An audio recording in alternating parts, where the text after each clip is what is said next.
Bem-vindos ao debate. Hoje o tema é a polêmica transferência do zagueiro Iago Teodoro, que era o capitão da nossa seleção sub-20 campeã mundial do Flamengo, para o Orlando City.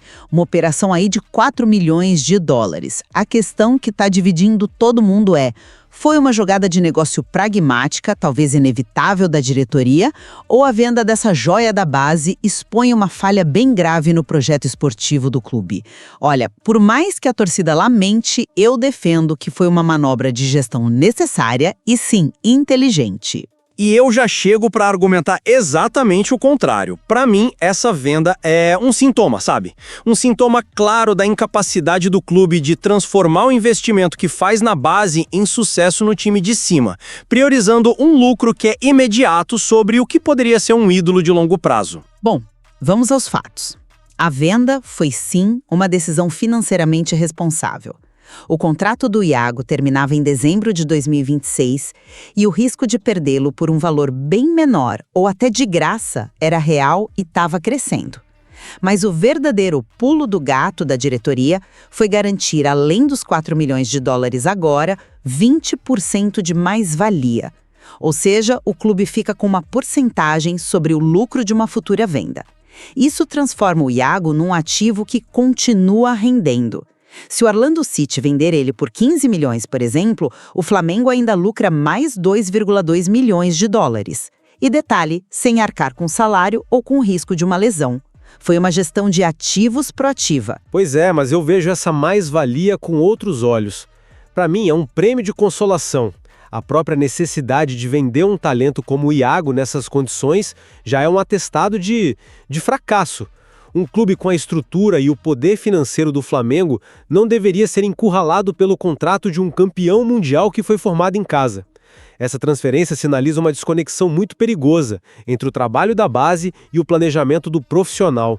A gente está abrindo mão de um potencial pilar da defesa por um ganho que, convenhamos, poderia ser exponencialmente maior se ele se firmasse no time e fosse vendido lá no auge. Eu entendo a sua preocupação com o projeto esportivo, mas vamos olhar a realidade prática do elenco.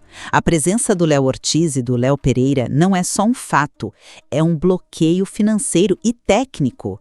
O Ortiz foi uma contratação recente, de alto custo, e o Pereira é um pilar do esquema do treinador. Qual era, realisticamente, o espaço para o Iago nos próximos 18 meses? Era nenhum. Mantê-lo no banco seria estagnar o desenvolvimento dele e, consequentemente, depreciar um ativo valiosíssimo do clube. A venda foi a solução mais pragmática para o cenário que se apresentava. Mas aí que está o ponto. Aí eu te pergunto, essa concorrência interna não é, na verdade, um sintoma de um planejamento falho? Por que o clube investe milhões num zagueiro como Léo Ortiz se tem o capitão da seleção sub-20 pedindo passagem? Isso não revela uma contradição na estratégia? A questão não é como lidar com a concorrência, mas por que um clube como o Flamengo se colocou nessa situação para começo de conversa, criando um gargalo para os próprios talentos? Na minha visão, não é contradição, é gestão de risco e de tempo. O Flamengo compete por títulos imediatos. O Léo Ortiz chegou pronto para resolver um problema presente. O Iago é uma promessa, com um potencial enorme, mas ainda uma aposta para o altíssimo nível. Com o contrato dele se aproximando de um ponto crítico, a diretoria tinha que escolher. Ou apostava que ele se firmaria a tempo, correndo o risco de perdê-lo de graça, ou garantia o retorno financeiro sólido agora. A ação não foi motivada por pânico, foi por uma análise fria do poder de barganha que o clube tinha naquele exato momento. Com todo respeito, essa lógica é falha. A urgência do contrato só virou uma crise porque o clube, ao longo do tempo, falhou em apresentar ao jogador um projeto esportivo convincente que justificasse uma renovação. A venda não foi uma escolha estratégica, proativa. Foi uma consequência forçada pela incapacidade de integrar e valorizar o atleta dentro de casa. A diretoria só agiu sob pressão porque a falha no planejamento esportivo veio muito antes. A urgência foi criada por essa falha, não pelo calendário. Eu mantenho o meu ponto.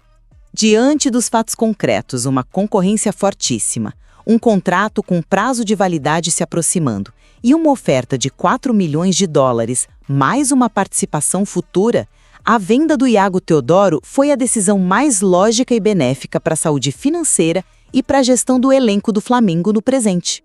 E eu concluo que, embora seja uma saída defensável sob uma ótica puramente financeira de curto prazo, a perda de um ativo técnico e simbólico como Iago Teodoro levanta questões muito sérias sobre o projeto esportivo do Flamengo e sua real capacidade de transformar as joias da base em pilares do time principal. No fim, a complexidade toda dessa operação, que ainda envolve as nuances do acordo com o clube formador anterior, o Volta Redonda, só mostra o quão difícil é equilibrar esses pratos, né? Exatamente. O material deixa claro que no futebol de alto rendimento, essa tensão entre a estratégia financeira imediata e o desenvolvimento esportivo de longo prazo é constante. E olha, muitas vezes não tem uma resposta fácil.